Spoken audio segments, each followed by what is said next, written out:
Marcos. Live mula sa GMA Network Center, ito ang 24 Oras. Magandang gabi po, Luzon, Visayas at Mindanao. Nanawagan si Senador Bato de la Rosa kay Pangulong Bongbong Marcos na huwag siyang isuko sa gitna ng kumpirmasyon na inisyuhan siya ng arrest warrant ng International Criminal Court o ICC. Tila pahaging pa ni Senador de la Rosa sa Pangulo, baka mangyari din ito kay Marcos balang araw. Di pa ng Senador kung meron umano siyang dapat panagutan, ay payag siyang managot sa isang lokal na korte. At nakatutok live si Marisol Abduraman. Marisol. Mel, Emil, Vicky, wala pa ring uwian si Senador Bato de la Rosa na dito na nagpalipas sa magdamag kagabi bago siya dumalo sa Senate session kanina. Meron siyang apela kay Pangulong Bongbong Marcos.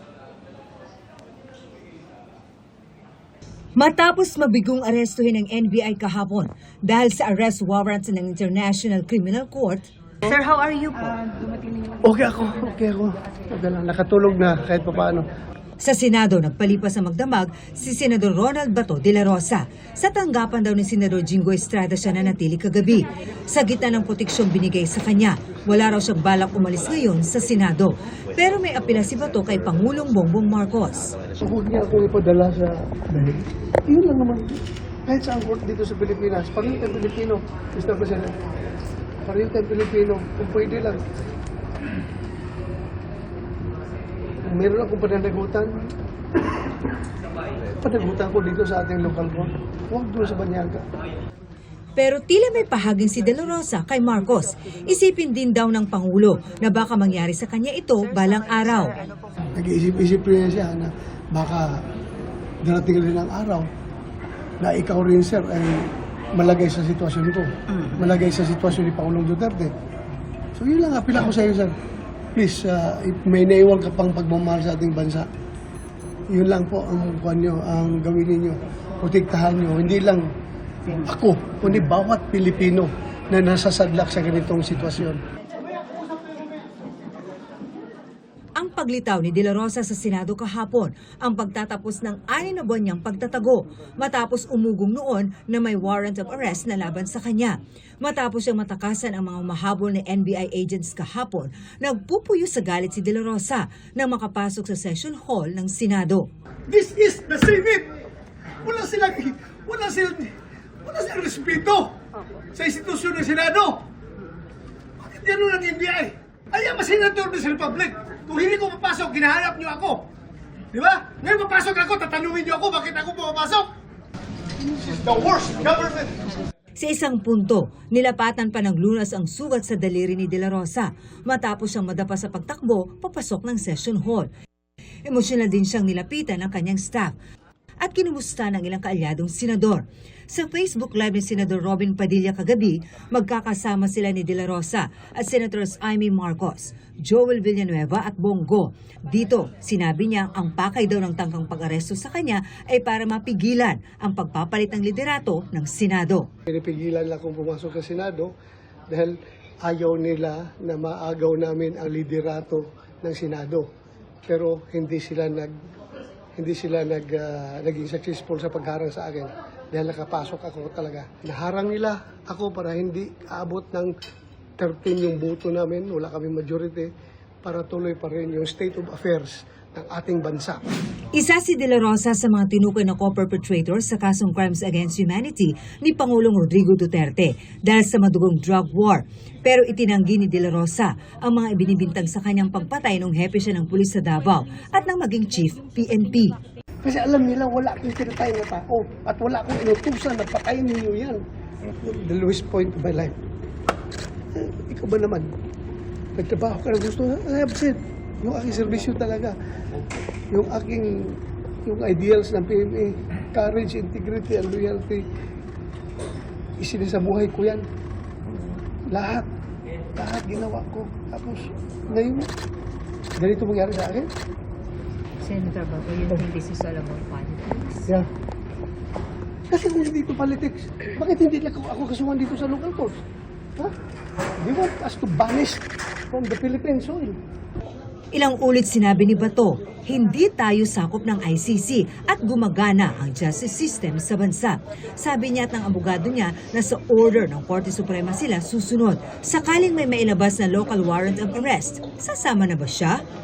Yes, we are exhausting all legal remedies. If it is a Philippine Supreme Court, we have remedies under the law, and he will perhaps bow to the majesty of that court by perhaps posting bail or other ways by which we can recognize the jurisdiction of the court. Hindi pa raw masabi ni Senador De La Rosa kung hanggang kailan siya mananatili rito. Pero habang hinihintay daw niya ang desisyon ng Korte Suprema, business as usual siya dito sa Senado at gagampanan daw niya ang tungkulin bilang senador. Pero nagpahayag ng sama ng loob si De La Rosa kay dating Senate President Tito Soto. I feel betrayed. Nirespeto ko siya. Kahit na magkaibang kampo kami, pero ang respeto ko sa kanya, andyan pa rin. Sinusubukan naming makuha ang panig ni Soto.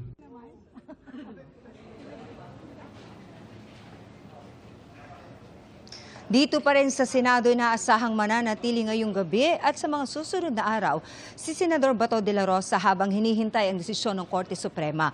Kaugnay ito sa musyon na kanilang inihain para pigilan ang tangkang pag-aresto sa kanya. Vicky. Maraming salamat sa iyo, Marisol Abduraman. Sinagot ng palasyo ang pahaging ni Senador Bato de la Rosa kay Pangulong Bongbong Marcos na baka mangyari rin sa kanya ang kaparehong sitwasyon nila ni dating Pangulong Rodrigo Duterte. Same situation and scenario as compared with the former President Duterte and Senator Bato. Sana tinanong niyo muna kung anong kaso. Kasi kung pag-uusapan natin kung madadala siya sa dahig, that's definitely impossible. Kasi ang Pangulo ay hindi nag-commit ng EJK. Mula sa Senado, live po natin kausapin ngayon si Senador Ronald Bato de la Rosa. Magandang gabi po sa inyo, Senator.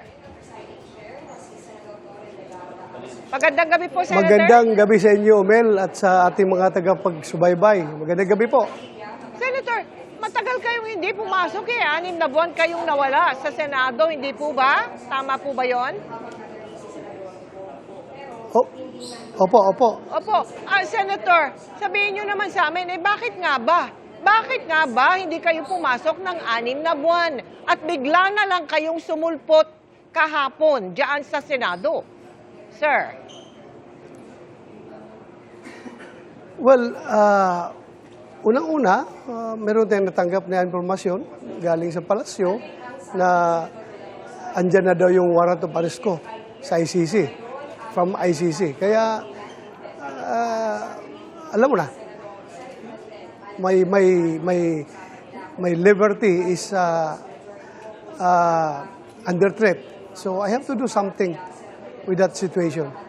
So bakit po naman kahapon bigla na lang kayong sumugod dyan sa Senado? What changed your mind, Senator? Marami kasing mangyayari na kailangan nandyan ako sa Senado, no? Lalo na sa araw na yon. Kasama na dyan, no? Maraming factors yan, kasama na dyan. Unang-una, yung pag-change ng leadership ng Senado. Pangalawa, yung impending convening ng Senado as an impeachment court. Kung once the articles of impeachment are transmitted to the Senate. At pangatlo, hiyang-hiya na ako, Mel, dyan sa mga kababayan natin na kinikriticize ako na tumatanggap daw ng sweldo kahit na hindi nagtatrabaho, hindi nagpapakita. So sabi ko, magtatrabaho na ako ngayon dahil hindi man talaga ako walang hiya na tao na tatanggap lang ng pera na walang kaukulang effort, no? Hindi po yan ugali ko, pero I was forced to the situation na ganun talaga, under threat yung aking liberty. So, yun. Pero to tell you the truth, yung sweldo ko, tinatanggap ng kinukuha ng aking secretary, nilalagay sa aking opisina, nakasilyado pa yun, naka-envelope pa yun hanggang ngayon. Yung iba hindi pa na-open kasi hindi ba nakakarating sa akin dahil nagtatago man tayo. So, hindi nakarating sa akin. So, yung iba doon ginagamit sa ng aking opisina para sa mga relief operations, lahat ng mga ginagawa ng opisina, ginagastos yung sweldo ko. Pero itong mga latest, mga last 2 months ata na sweldo ko, hindi na kiniklaim ng aking secretary dahil nahiya na kami. Hiyang-hiya na. Senator, ang plano nyo mananatili kayo dyan. Ano po, sa Senado, correct? Mananatili muna kayo dyan sa Senate. Hanggang kailan po Yes, ba ang ma'am, plano oo. nyo? Hanggang kailan? Oo, Pwede ba yun na habang buhay na lang kayo mananatili dyan? Senator. Well, talaga, hindi ko talaga alam kung what comes next after this. Basta ang akin lang hinihintay ay yung Supreme Court decision sa aming pinafile ng mga petitions. May petition na po sa Supreme Court asking for, ano po ang petition, ang laman Yes. ng petition, sir? Ano ba yun? Injunction? O basta TRO. TRO. TRO. TRO. Basta 3 o 4 na petition na tao. 4 na petition yung pinahil nila. Hindi ko na masyado nakuha yung mga title noon. Senator. Basta isa dyan yung TRO. Yes. Senator, meron pong mga iba na nagsasabing mali yung ginawa Yes. ng Senado na kinupkup kayo dyan. Hindi daw po tama. Ay, anong gagawin nun ninyo kung sakaling ang sabihin na hindi kayo pwede dyan? Sir. Well, they are entitled to their own opinion. Kung anong gusto lang sabihin na laban sa Senado, Yes. basta yung Senado lang naman, ginagampanan na yung papel niya ng pag-maintain ng institusyon as independent at to a certain limit, pwedeng proteksyonan yung kanyang membro. So, yun lang ginagawa ng Senado. There's nothing irregular about that. Dahil nangyari na yan. May mga previous cases na nangyari. De Lima, Trillanes, sino pa bang ibang mga senador na ganong sitwasyon. Yun nga lang, hindi lang local courts lang yung kanila. Akin sa ICC, iba yung akin. Kung nangyari na yan, noon pa. Nabanggit nga ninyo yun na sa korte lang sa Pilipinas kayo haharap. Paano kung sabihin ng korte sa Pilipinas na lehitimo ang arrest warrant ng ICC para sa inyo? Kayo ba magtatago rin o magtatago pa? Or pwede bang mangyari na talagang pupunta na kayo, sasama na kayo? Paano? Parang napakagulo. Ano po? Ano bang pinag-iisip nyo? What goes inside your mind? Sige lang. You know, the options, the alternatives. Sa Ano kaya? ngayon, Mel, no? Yes. Sa ngayon, Mel, wala akong dinidevise the plan, options, alternatives. I leave it all to God. Bahala na si Lord. Sa Kanya, siya na bahala sa buhay ko. I leave it up to Him. Pero Siya meron na bahala. But then again, I'm constantly praying for God's deliverance. Yes. Na sana huwag niya akong pabayaan. Yan talaga ang constant prayer ko. Yeah. Oo. Wag nga kayo pabayaan. Pero kung talagang kailangan na, kayo ba ay pwede rin na sumama na walang gulo, walang problema, sasama na kayo? Pag nakitang lehitimo yung warrant of arrest. Senator, pwede ba yon mangyari? Mahirap sagutin yung mahirap ba tanong mo, sagutin? Mel. Baka mamaya, in the end, sabihin mo sinungaling ako. Hindi ko nagawa yung sinabi ko ngayon. Hindi ko nagawa in the later date. Sige. Kaya hintayin na lang natin kung ano I mangyari. will accept that. Hintayin na lang Senator, natin. may mensahe po kayo kanina kay Pangulong Marcos na mag-isip-isip siya at baka mangyari din sa kanya. Yang nangyari sa inyo ngayon, ano ba ang pakahulugan ninyo dyan? Para ba kayong nananakot o may banta or what's that supposed to mean, Senator? Hindi po, Mel. Hindi po. Ang akin lang doon, nag-apil ako sa Pangulong Bongbong Marcos na sana gampanan niya yung kanyang papel bilang chief executive ng ating bansa. Napangalagaan niya ang kapakanan ng bawat Pilipino. Rarely nangyari. Kahit sa anong bansa ka magtanong, kung meron bang gobyerno na nagbubulunter na ipagkanulo yung kanyang Mamamayan. kanyang constituent sa ibang bansa. Ang nangyari pa dapat is, kung may problema yung isang citizen, you are duty bound to protect him, to avoid, to give assistance. So, at saka Mel, no, hindi lang yan. Sabi ko, it's not all about me. Hindi lang para sa akin yun, kundi sa bawat Pilipino in the future na magkakaroon ng ganitong problema. Kaya nasabi ko si President BBM dahil noon nag-uusap kami, sabi niya, nung tinanong ko siya about possible ICC warrant of arrest, dalawang instance kami nagkausap. Sabi niya sa akin, no, hindi ako papayag na makialam ang ICC dito. Hindi natin nire-recognize yung kanyang jurisdiction. Wala. Kasi, alam mo, Bato, kung mangyari yan sa inyo ngayon, posibleng mangyari rin yan sa akin in the future. Baka kami na naman ang sunod magka-problema ng ganon. So, hindi ko nire-recognize yung ICC. Kaya nga, nabigla na ako, bakit ganito na nangyari ngayon na masyadong eager yung ating gobyerno mag-cooperate sa ICC when in fact, it has no jurisdiction over us dahil hindi na tayo miyembro ng ICC. But that's beside the point. Ang appeal ko lang sa Pangulo, bilang isang Pilipino. Ako'y isang Pilipino, Mr. President. I need your protection. I need your support. Ikaw ang aming Pangulo. Senator, maputol ko kayo. Binuto ka namin. Tumulong ako ng kampanya na parang manalo ka. Yun lang naman sa akin. Bilang Pilipino, I think I deserve some support from this government instead of being treated otherwise. Opo. Meron pong impormasyon na ibinahagi ang inyong abogado na may naghihintay daw na eroplano sa Villamor Air Base sakaling maaresto kayo. Totoo po ba yun? Ano reaction nyo dyan nang malaman nyo yan, Senator? Hindi ko alam talaga yung detalye niya, no? Pero kung totoo man yan, so kagaya nung ginawa lang kay Pangulong Duterte, na diretsong ibinyahe, napakasakla po, napakalungkot. Kung hindi tayo bigyan ng chance, no, to avail of all legal remedies, which are open options to us. Sana bigyan tayo ng chance na to avail these legal remedies as stipulated in the Supreme Court guidelines.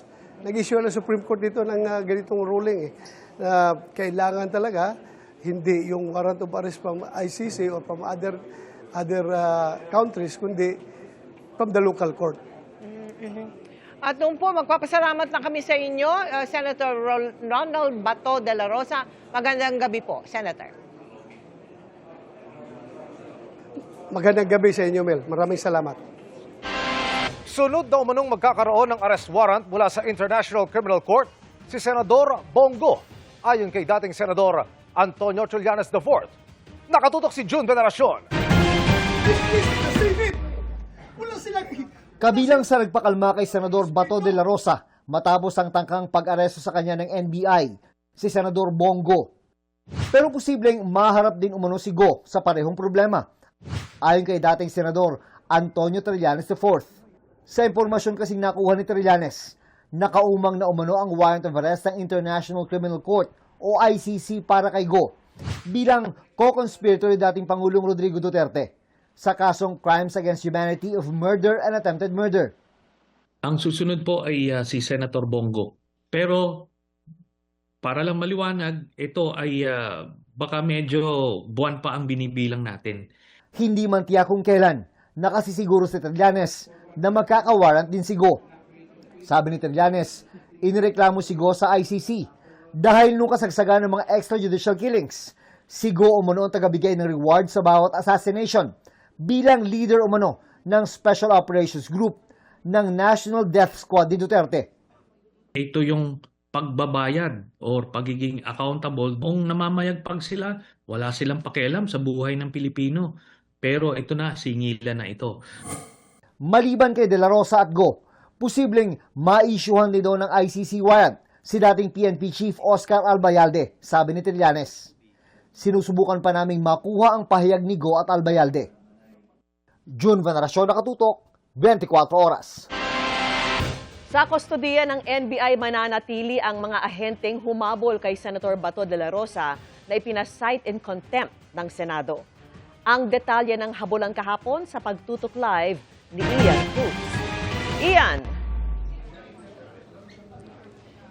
Yes, Vicky, patuloy nga ang investigasyon ay sinasagawa ng Office of the Sergeant at Arms doon sa mga NBI agents na humabol at nagtangkang mang-aresto kay Senador Ronald Bato de la Rosa.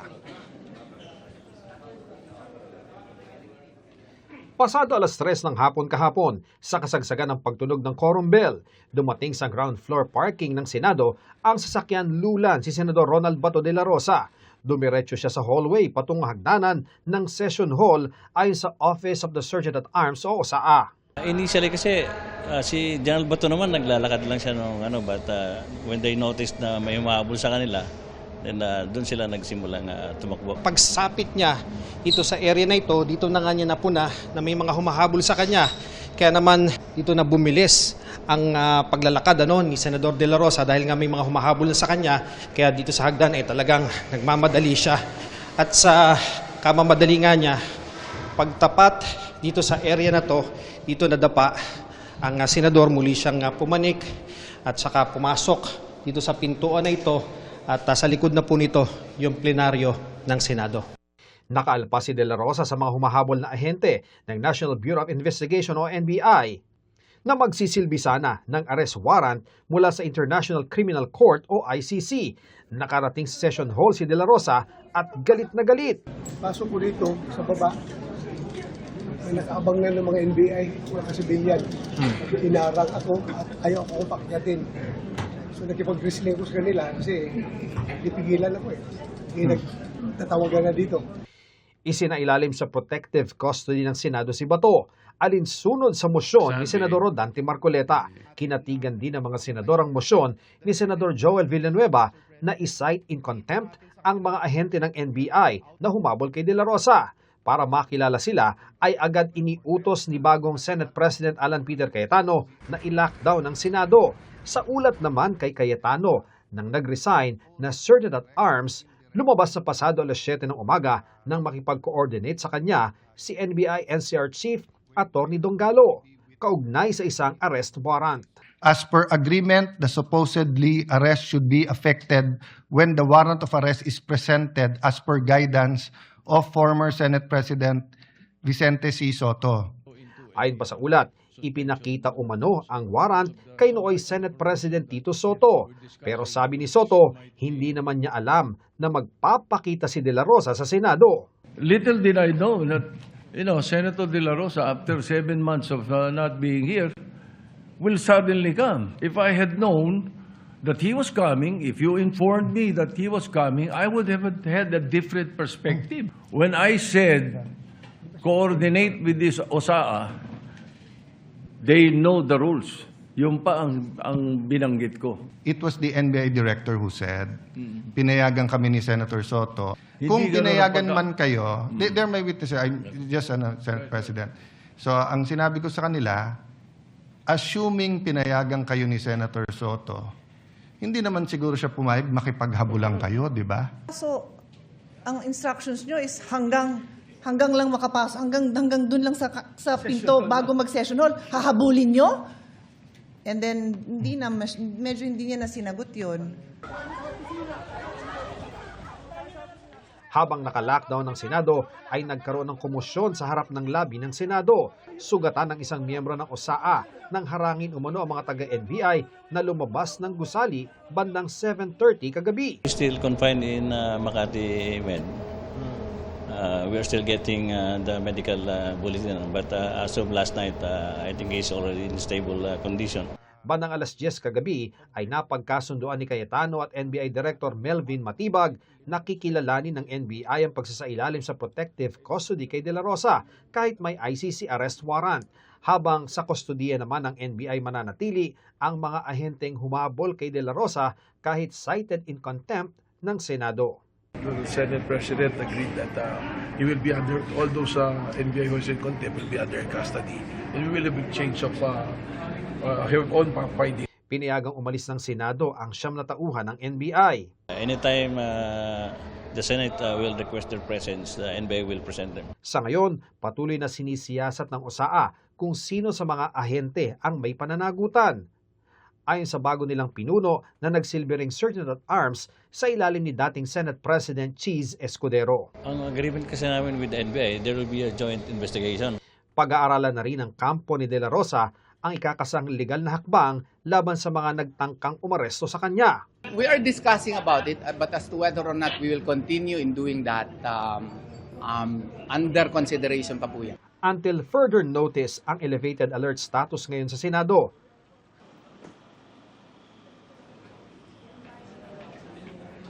Vicky, sinabi naman ni Senador Ping Lacson na kung wala naman sa isang committee hearing ay dapat ay indirect contempt lamang at hindi direct contempt ang pwedeng isampa doon nga sa mga ahente ng NBI. Dapat din daw silang pagpaliwanagin, pero nabanggit din ni Lacson na procedurally faulty ang nangyari kahapon. Sinabi naman ni Senador Joel Villanueva na patungkol doon sa nangyari sa isang miyembro ng OSAA, kung wala daw magsasampa ng kaso doon sa mga NBI agents, nakahanda raw siyang gawin ito. Yan ang latest mula rito sa Senado. Balik sa iyo, Vicky.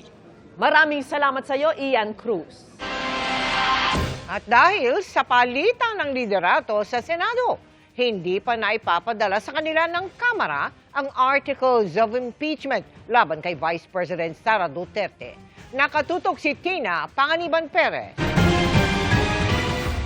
The resolution setting forth the articles of impeachment together with all annexes is hereby endorsed to the Senate. Matapos bumoto kahapon ang 257 mula sa kabuuang 318 na kongresista para i-impeach si Vice President Sara Duterte, agad inaprubahan ng plenaryo ang mosyon para i-endorso ang Articles of Impeachment sa Senado. Pero hanggang 4:34 p.m. kanina, hindi pa ito naipadadala sa Senado. Kanina nakausap ko ang ating SecGen at sila ay nag-aantay na lamang kung kanino sila makikipag-coordinate. Kasi may change sa leadership eh. So normally pag may change sa leadership, nagpapalit yan ng mga SecGen, nagpapalit ng Sergeant at Arms. Sa oras na tanggapin ng Senado ang resolusyon nagtatakda ng Articles of Impeachment, sabi ng ilang kongresista, kailangang mag-convene agad ito bilang impeachment court. Pero apektado kaya ito ng pagbabago sa liderato ng Senado? Hindi natin maiwasan magduda o magsuspect na yun ay may kinalaman sa impeachment. Dahil alam naman nila na kahapon yung voting dito sa House at alam naman nila na may numero. Ano ho ba ang balak nila ng bagong majority sa proseso ng impeachment? Karamihan ng majority of 13 ngayon ay mga pro-Duterte. Kahit sino ang magiging leaders ng Senate, klaro naman ang ating konstitusyon. Basta't napadala yung articles of impeachment sa Senado, they must immediately conduct a trial. Once the impeachment court convenes, they are bound by the Constitution. And the Constitution says conduct a trial. It does not give an option to the Senate to dismiss the case outright. Sinasabi ni Senate President Alan Peter Cayetano na ito'y walang kinalaman sa impeachment, bagamat marami ang nagdududa sa timing. Pero sa akin naman po, bigyan po natin ng bigyan natin siya ng ng pagkakataon na patunayan na ito'y walang kinalaman. Posible raw na pagka-convene ng Senate Impeachment Court ay hindi agad magsasagawa ng paglilitis dahil may mga preliminary steps pa raw na pwedeng gawin. Pero babala ni De Lima, kung hindi agad mag-convene ng Senate Impeachment Court, lalabag ang mga senador sa kanilang constitutional duty. Because the act of convening and conducting trial is a ministerial duty. As can be seen from the Constitution, wala silang option, wala silang discretion, prerogative o kapangyarihan na wag itong gawin. So dapat gawin nila yan. Kasama sina De Lima, Diokno at Chua sa mga hinalal na impeachment prosecutors. Tina Panganiban Perez, nakatutok, 24 oras. Iginit naman ni Vice President Sara Duterte na mali ang tangkang pagpaparesto kay Senador Bato de la Rosa. Nakatutok si Jonathan Andal.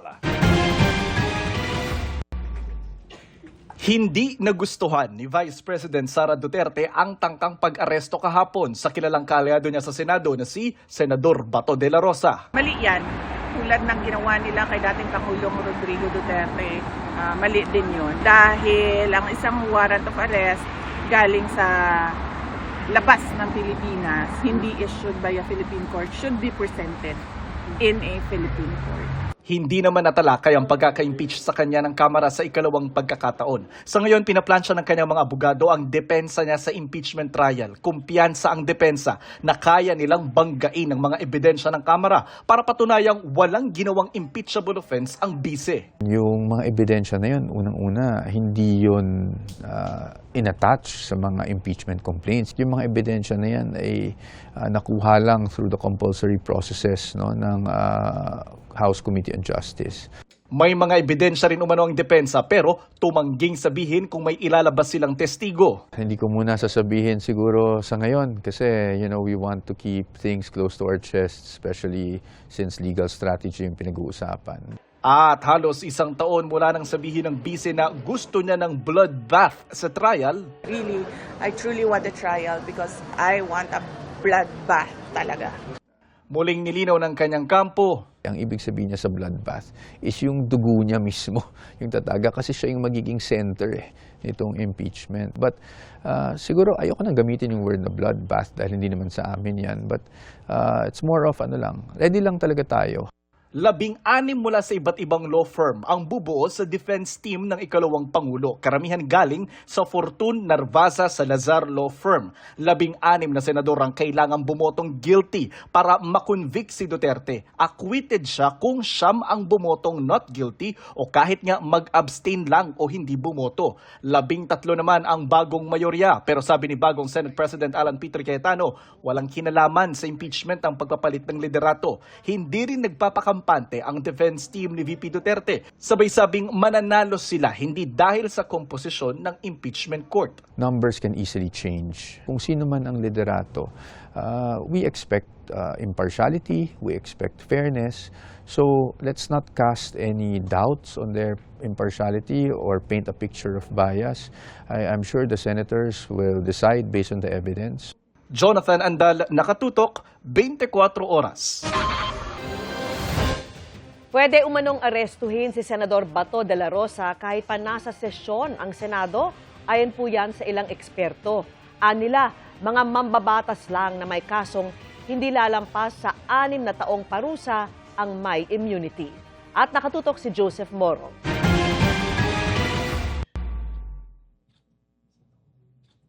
Isang warrant of arrest mula sa International Criminal Court ang naghihintay kay Senador Bato de la Rosa nang muling magpakita sa Senado kahapon. Pagbabalik na nauwi sa takbuhan at paglagay ng Senado kay de la Rosa sa protective custody nito ang basehan, ang Senate Resolution No. 44 na naglalahad na dapat proteksyonan ng mga Pilipino laban sa pagkuha sa kanila ng gobyerno para ibigay sa isang banyagang estado. Dapat silang bigyan ng sapat na panahon para makahingi ng saklolo sa mga korte bago sila pasukuin o dalhin sa ibang bansa. Inadap ito noong Marso at pirmado ni Noy Senate President Tito Soto, pero para sa dating Integrated Bar of the Philippines President na si Atty. Domingo Cayosa, isa lamang itong resolusyon na hindi isang batas. Yan ho ay isang pagpapahayag lamang ng kanilang sense o sentimiento.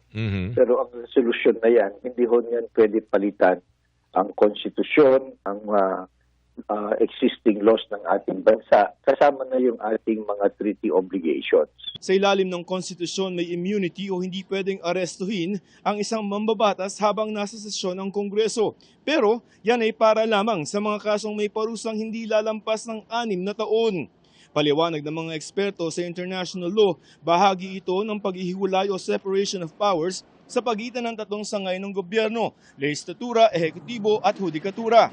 In fact, hindi nga pwedeng magtanggal ng senador through impeachment or any other means, right? Ang nakakatanggal lang ng senador at ng member ng House ay sila, the body itself. So if they decide to protect their members within the premises of their institution, they can do that.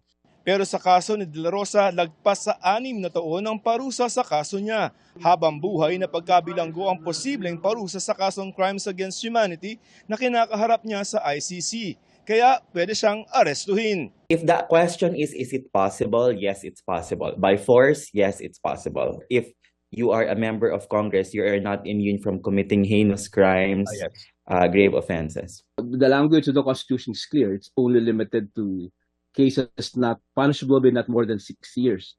Hindi ito ang unang beses na may ipinaparesong senador habang may sesyon ng Kongreso at may ilang senador na kusang sumuko na rin sa huli. Noong 1990, pinagbawalan ni Noy Senate President Jovito Salonga ang paghahain ng arrest warrant kay dating Senador Juan Ponce Enrile habang nakasesyon ng Senado. Pero sumuko rin si Enrile dahil sa kasong rebellion complex with murder laban sa Administrasyong Aquino. Kalaunan, napawalang bisa ang impormasyon laban sa kanya. Noong 2017, sumuko si Noy Senador Leila de Lima sa mga pulis sa labas ng kanyang tanggapan sa Senado matapos magpalipas ng gabi doon para sa kasong may kinalaman sa droga. Inakwit kalaunan si De Lima sa mga kaso niya. At noong 2018, sumuko rin sa loob ng Senado si dating Senador Antonio Trillanes IV para sa kasong rebellion matapos bawiin ni dating Pangulong Rodrigo Duterte ang kanyang amnestiya. Ibinasura kalaunan ng korte ang kaso niya. Sa kaso ngayon ni De La Rosa at sa pagharang ng Senado sa pag-aresto sa senador, Hindi pwedeng kupkupin. Hindi kamukha ng isang embassy ito na wini-waive natin ang jurisdiction, hindi tayo makakapasok. This will be a tug of war between the executive and the legislature. Sa ngayon, dumulog na si De La Rosa sa Korte Suprema kaugnay ng arrest warrant ng ICC.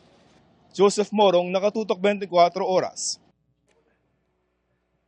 Mga kapuso, 2 low-pressure area ang minomonitor ngayon sa loob at labas ng Philippine Area of Responsibility. Isa riyan yung dating Bagyong Kaloy sa loob ng PAR na huling namataan 490 kilometers silangan ng Katarman, Northern Samar. Yung nasa labas naman ay nasa layong 1,395 kilometers silangan ng Northeastern Mindanao. Ayon sa Pag-asa, parehong mababa ang tsansa nitong maging bagyo. Easterlies pa rin ang magdadala ng mainit na panahon na minsay may posibilidad din ng pag-ulan. Ngayong araw, lagpas 40 araw ang nakaranas ng matinding init na nasa danger level. Ang pinakamataas, sumipa ulit sa 48 degrees Celsius na naitala sa Butuan City. Bukas, mas marami na makararanas ng mapanganib na init, 46 na lugar yan. Ang pinakamataas aabot po sa 45 degrees Celsius sa Isabela, Tarlac at Agusan del Norte. Kabilang din sa nasa danger level na heat index ang posibleng maranasan sa Metro Manila, lalo na sa Pasay City. Base naman sa datos ng Metro Weather, mababa ang tsansa ng ulan sa umaga maliban sa ilang lugar sa Sulu Archipelago at Zamboanga Peninsula. Sa hapon, may pag-ulan na rin sa Central Luzon, Quezon Province, pati sa mas malaking bahagi ng Mindanao. May malalakas na ulan sa Cotabato, Davao del Sur at Davao del Norte, Maguindanao at Sultan Kudarat. Nananatili namang mababa ang tsansa ng ulan sa Metro Manila pero patuloy na umantabay sa updates. Good evening mga kapuso! Kahit tinanghal ng champion sa America's Got Talent, tuloy-tuloy ang vocal training ng Fil-Am singer na si Jessica Sanchez para sa kanyang Philippine concert. After kasi ng pregnancy, naapektuhan ang boses ni Jessica. Makichika kay Athena Imperial. But just a chance to win your heart. Like mother, like daughter, proud na ibinahagi ng Filipino-American singer at America's Got Talent Season 20 winner na si Jessica Sanchez na nagpapakita na ng musical inclination ang kanyang 6-month-old daughter na si Eliana. Napapanood daw kasi siya ng anak na mag-rehearse sa kanilang home studio sa Texas. I think you guys have seen the video on Instagram maybe when she was singing along with me. Yeah, she's finding her voice. She might be a singer too. I mean, she's Filipino. So. First time daw ng baby girl ni Jessica sa Pilipinas. Gusto raw ni Jessica na magka-project with more Filipino singers at kumanta ng Filipino songs. I am learning Tagalog with my daughter right now. We're learning with the flashcards and everything.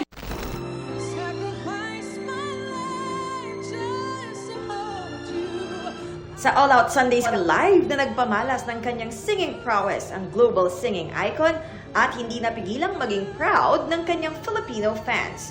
Pero sabi ni Jessica, napansin niyang may nagbago sa kanyang singing voice matapos niyang manganak. All the hormones have been changing my vocal cords and everything, so I've been having to like relearn how to sing and how to breathe. I have a great vocal coach and he's been helping me, you know, kind of be healthy, more healthy with my voice. Mensahe ni Jessica sa mga gustong sundan ang kanyang yapak. To all my girlies, all my Filipino girlies, it took me a very long time to get to where I'm at now. Yes, and I had a lot of you know, discrimination, but that never stopped me from shooting for my dreams. So I encourage you guys to dream big and to keep fighting for your dreams. Athena Imperial updated sa Showbiz Happening.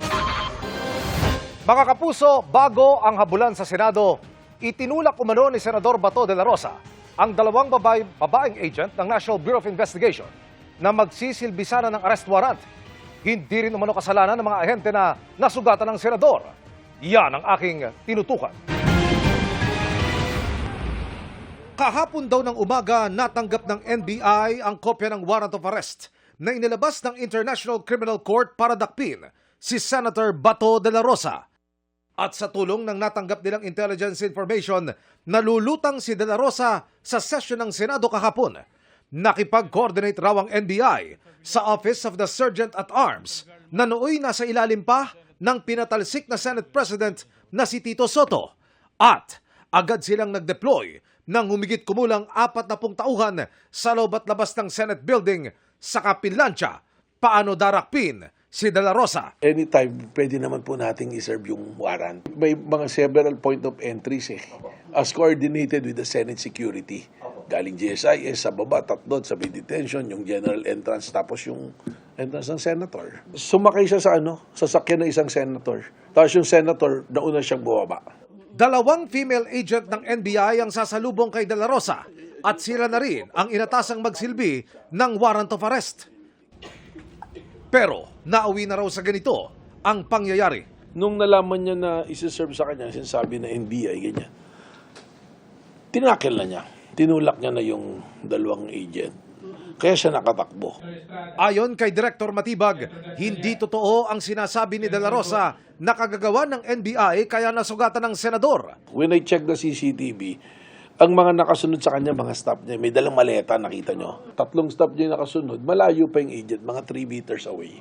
Kasi natulak nga niya parang umakyat diretso sa office niya, naglock ng office niya. Sa larawang ito na ipinakita niya sa akin, makikita raw na imposibleng mga tauhan ng NBI ang dahilan kaya nasaktan ng senador. Hindi totoo yung sinabi niya doon sa floor na tinakil siya, nag-wrestling sila.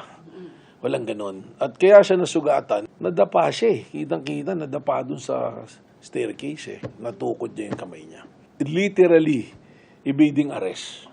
Patuloy namin sinusubok na makunan ng panig si de la Rosa. Pero sa panayam kanina, binago na ni de la Rosa ang kanyang pahayag at sinabing nasugatan siya matapos madapa.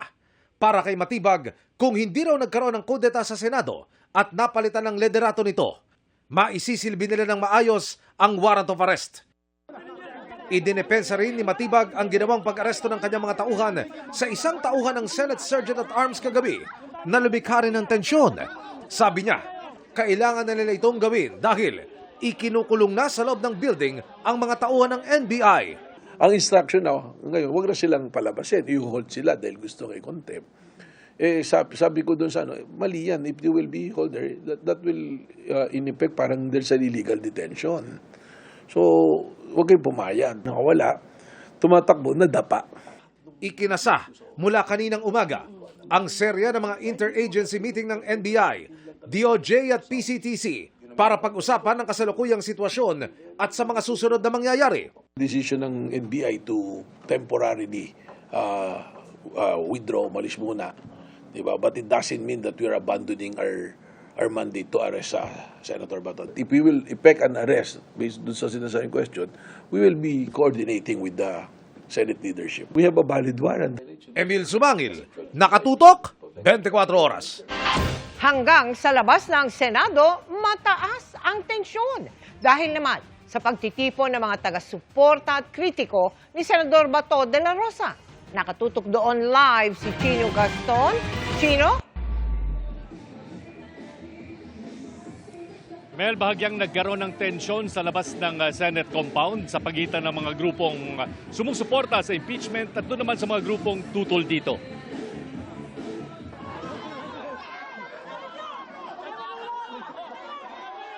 Nagkatapat sa labas ng Senate Gate ang mga taga-suporta ni Senador Bato de la Rosa at Vice President Sara Duterte at mga grupo namang nananawagan ng impeachment ng bise at pag-aresto sa senador. Nagkahablutan ng mga placard at asaran. Pero bago mauwi sa sakitan, namagitan na agad ang mga pulis. Hindi namin inaasahan na magkakaganon. Kasi kami dito na mga Duterte supporters ay kami, kahit saan kami nagrarally ay peaceful kami. Hayaan na natin sila kung yun talagang trait nila yung amo nila ganun, palamura. Ayon sa PNP, malaya ang lahat na maglabas ng saloobin. Huwag lang maging marahas ang mga gagawing pagtitipon. Para matiyak ang kaayusan, nagtalaga ang National Capital Region Police Office ng 700 mga pulis para magbantay sa labas ng Senate compound. Nakiusap tayo na pag magkalapit man, huwag silang mag-aaway. Kasi the moment na mangyari yun, ay mangingilam po yung PNP. Pag binato ang ating kapulisan, ay ibang usapan po yun. Hindi po tayo mag-aatubiling mag-aresto pag inatake po tayo.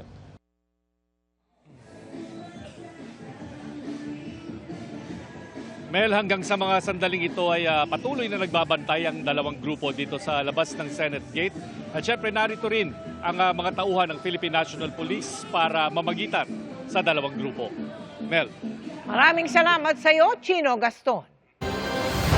Siniguro ni bagong Senate President Alan Peter Cayetano na magko-convene agad ang impeachment court sakaling maitransmit na sa Senado ang articles of impeachment laban kay Vice President Sara Duterte. At nakatutok si Sandra Aguinaldo. Kasama sa bagong mayorya sa Senado ang ilan sa mga kilalang kaalyado ni Vice President Sara Duterte. Ang dati namang Senate President na si Senador Tito Soto na minsang nagsabing aaksyonan niya ang impeachment agad-agad, wala na sa pwesto at kabilang na sa minorya. Kaya ang lumulutang na tanong, ano ang epekto ng leadership change sa Senado sa impeachment trial ni Vice President Sara Duterte kung maitransmit na ang articles of impeachment sa Senado? Si Senadora Riza Ontiveros, hindi raw nawawala ng pag-asang may mararating ang impeachment sa Senado. Ang gusto ko pong sabihin sa mga kababayan na nadidismaya sa nangyari mula kahapon, basta hindi tayo tumiklop noon at hindi rin po tayo titiklop ngayon. Hindi ko pa alam in terms of the numbers, pero ito nga yung panawagan ko sa liderato, bagong liderato sa Senado at sa aming lahat. Though we may disagree with each other on certain issues, dapat malinaw yung katapatan namin sa Constitution. Si Senador Robin Padilla, na noong miyembro pa ng oposisyon, ay nagsasabing tututulan ang pag-convene ng Senate Impeachment Court. Sinabi naman ngayong mayorya na siya na tuloy ang impeachment sa Senado, kahit iba na ang liderato nito.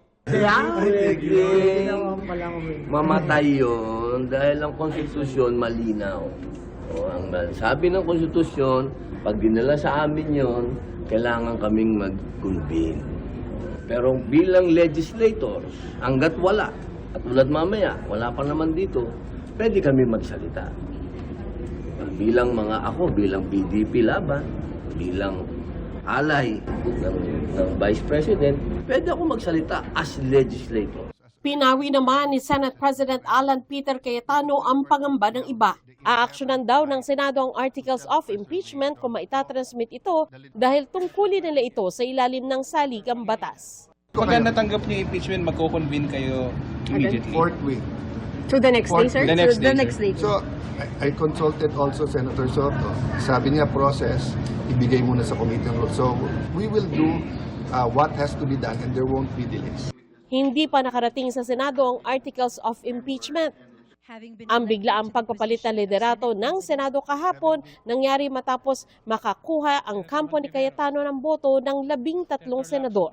Kasama sa umani mula sa kampo ni Soto patungo sa kampo ni Cayetano, sina Senadora Loren Legarda at ang magkapatid na Senador Mark at Camille Villar. Nag-abstain naman sina Senador Mig Zubiri at JV Ejercito. Pero si Lacson, hindi naitago ang sama ng loob kay Legarda. Nakasama raw nila noon sa mga pagpaplano ng mailuklok si Soto bilang Senate President. Niwala raw kasi itong naging pasabi sa kanyang desisyon na lilipat na pala ng alyansa. Meron actually, maski pa paano, di ba, sentimento, because originally, kasama namin siya sa minority. We were only 4 or 5 at that time, ano? And then, kasama namin siya sa majority, originally. So, ang sa akin lang, it's not the point of her leaving the group. But at least man lang, 1 second before it happened, binulungan niya si SP. Never mind us. Nagtataka naman daw si Soto sa ginawa ni Legarda. Sir, wala kayo naramdaman ng konting hinanakit doon kay Senator Lauren na lumiban ng walang paano sa'yo? Kahit konti. Nagtataka lang ako. Sinubukan naming kunan ng panig si Legarda pero hindi siya nagbigay ng pahayag. Sandra Aguinaldo, Nakatutok, 24 Oras. Dagdag hakbang sa pag-usad ng hustisya ang turing ng ilang kaanak ng mga biktima ng extrajudicial killings sa tangkang pag-aresto kay Senador Bato de la Rosa. Hamon nila sa mambabatas, harapin ang kanyang kasalanan. Nakatutok si Darlene Kai. Sumuko siya. Nasaan na yung tapang niya? Nasaan na? Ipakita niya na talagang matapang siya na humarap. Humarap sa kanyang kasalanan. Yan ang mensahe ni Liore Pasco kay Senator Bato de la Rosa na pinaaresto na ng ICC o International Criminal Court at ngayon nasa protective custody ng Senado. Si de la Rosa ay tinuturing bilang co-perpetrator sa madugong drug war ng Duterte administration, bilang Chief of Police ng Davao City at kalaunan bilang hepe ng Philippine National Police. Kung si Duterte ay number 1 na importante, si Bato, parehas silang number 1 din na napaka-importante. Bakit? Dahil siya yung nagpatupad. Although si Duterte yung nag-utos. Pero si Bato talaga yung nagpatupad ng war on drugs. Pareho sila ng opinyon ni Sally Ramos na nasaksihan kung paano pagbabarili ng kanyang anak na si Cristita noon ding 2017. Kaya hanggang ngayon masakit. Para kay Sally, karagdagang hakbang tungo sa hinihingi nilang hustisya ang pagpapaaresto kay De La Rosa. Harapin niya ang kasalanan niya kasi kung mga anak namin, pinatay nila ng walang kalaban-laban, harapin niya ma'am, harapin niya kami. Iba naman ang naramdaman ng tiyuhin ni Kian de los Santos na si Randy.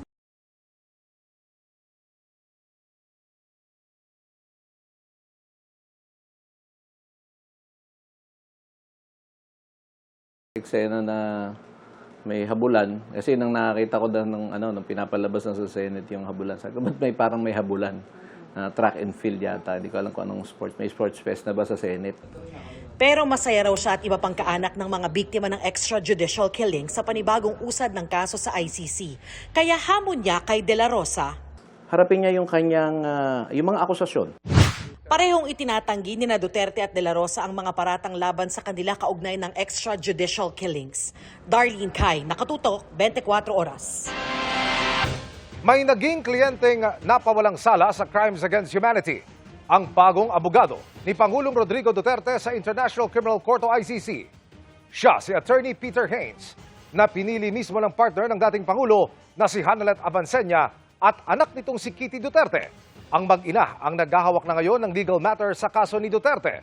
Sa withdrawal request ng dating abogado ni Duterte na si Attorney Nicholas Kaufman, sinabi niyang nakausap na niya si Haynes. Si Haynes na rin ang haharap sa status conference sa May 27. Ilan sa mga ipinagtanggol ni Haynes ay ang Minister of Defense at Senador ng Democratic Republic of Congo na si Jean-Pierre Bemba na kalaunay napawalang sala sa kasong war crimes at crimes against humanity. Sa nagdaang 25 taon bilang international criminal and humanitarian lawyer, humawak si Haynes ng mga kasong may kaugnayan sa murder, serious fraud, sexual offenses at human trafficking. Pagkatapos ng malapalos niyang paglusot sa mga aaresto sa kanya kahapon, namataan namang umiiyak si Senador Bato de la Rosa sa Senate session kanina. Nakatutok live si Mark Salazar. Mark? Mel, at yan ay sa mas kalma na sanang plenary session ng Senado. At binalikan ng mga senador yung naging gulo kahapon at ang mayorya yung nag-isa-isa ng mali at ang direksyon na kanilang tatakakin nila para itama ang mga ito. Naiyak si Senador Ronald Bato de la Rosa kanina habang kausap si Senador Bongo sa gitna ng sesyon sa Senado. May sentimental lang na sinabi si Bongo sa akin. Bumigay ako. Ano sinabi niya? Privilege sa communication yun between friends. Sa sesyon kanina, pinuna ng mga kaalyado ni De La Rosa sa mayorya ang mga tensyon kahapon sa Senado nang subukan ng NBI na ihain ang arrest warrant ng ICC kay De La Rosa. Bakit po ang nagsisilbing process server ay si Antonio Trillanes? Sheriff po siya ngayon yata. Kailangan pong malaman natin kung siya'y process server, sheriff o deputized officer ng ICC o ng Interpol. Sabi niya ni NBI Director, sabi ko sa kanila, wag silang papasok sa session hall. Sabi ko, so ang instructions nyo is hanggang lang makapasok, hanggang dun lang sa pinto bago mag-session hall. Hahabulin nyo? Ito, duguan na po yung ating Senate OSAA. Kaya yung totoo yung sinabi ni Senator Migs, nakausap ko si Senator JB, nakausap ko si Senator Robin, nakausap ko si Senator Jinggoy. Lahat po kami talagang nagpanting ho yung tenga namin dahil, Mr. President, ito yung tao ho natin to mga kasamahan natin na nagbabantay at ginagawa lang yung trabaho. Yun pong individual na ito, Mr. President, kakaisang buwan pa lang po niya dito sa Senado. Sa gitna ng mas kalmanasan ng talakayan, nagkainitan sina Senador Robin Padilla at Senador Kiko Pangilinan. Nang mag-point of order si Pangilinan para ipilit na sa Committee on Rules na lamang pag-usapan ng mga nangyari kahapon. I still have the floor. Inireklamo ni Padilla si Pangilinan sa kanyang paninigaw kaya nagsuspinde ng sesyon. Gusto ko po sanang ireklamo si Senator Pangilinan sa pagsigaw. Sinubukan ni Pangilinan makipagkamay kay Padilla pero hindi ito tinanggap. Irereklamo raw niya si Pangilinan sa Ethics Committee. Sabi ni Padilla, gusto niyang humingi ng patawad si Pangilinan sa floor ng Senado. Tutuloy mo pa yung reklamo yung sana kay O siyempre. Sa ethics na. Sa ethics. Hindi ko matatanggap yung natural ng sigawan.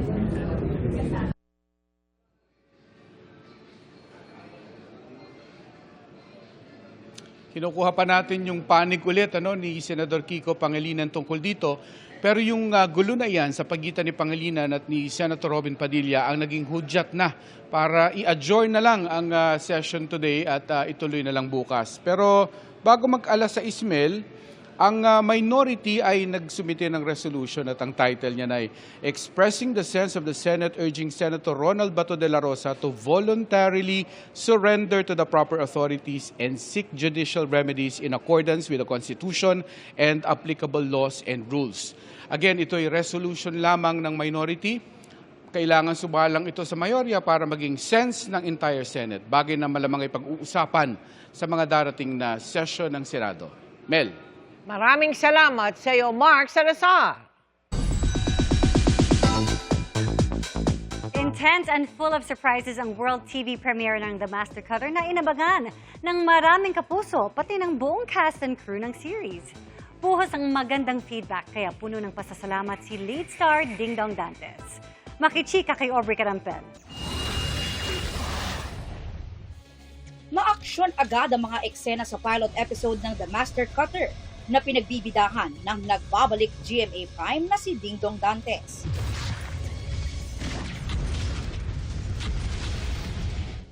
Ipinakilala na ang karakter niyang si Anthony Atoy Padua, isang scout ranger na sumabak sa isang mapanganib na engkwentro sa pamosong sand dunes ng Ilocos Norte para i-intercept ng isang nuclear bomb transaction. Literal na pasabog ang action-packed episode. Naumani rin ng magagandang feedback mula sa viewers. Sa kanilang taping location sa Pampanga, nagkaroon ng watch party ang cast, production team at crew. Bakas ang excitement sa lahat habang pinanonood ang kanilang World TV premiere. Nakakataba ng puso. Kami siguro, karamihan sa amin mga 3-4 na beses na rin napanood ito. Pero tuwing napapanood namin, ganoon din yung feeling namin, ganoon yung excitement, very heart-pounding. And natutuwa kami na na-appreciate ng mga manonood yung aming trabaho. Sa pilot episode, may special appearance din si Miguel Tan Felix na gumanap bilang isang undercover agent. Hanga raw si Dong sa ipinakitang husay ni Miguel. Hanga ako sa husay niya. Nakakatuwa dahil first time ko siya nakasama talaga. Matagal ko nang gusto makatrabaho si Miguel. At ngayon nakitang parang biglang ang laki nung tinalon niya sa kanyang maturity. 'Di ba nakakatuwa dahil ngayon nag-a-action na siya. Nag-post din tungkol sa kanyang cameo appearance si Miguel, kalakip ang pasasalamat sa pagkakataong makatrabaho ang kanyang kuya Dong. Nakilala na rin ang iba pang karakter sa serye, gaya ni Elaine, isang teacher sa isla na ginagampanan ni Max Collins. Sa episode ngayong gabi, ipagpapatuloy ni Atoy ang kanyang misyon para madakip ang kanilang high-profile target. Soon ay makikilala na rin ang iba pang mga karakter na tiyak kaiinasan at mamahalin ng mga kapuso. It only just begun. Simula pa lang to ng maraming sorpresa na pwede niyong mapanood sa The Master Cutter, and I'm just really excited for you guys to see. Aubrey Carampel, updated showbiz happenings. And that's my chika this Tuesday night. Ako po si Ia Adaliano. Miss Mel, Miss Vicky Emil.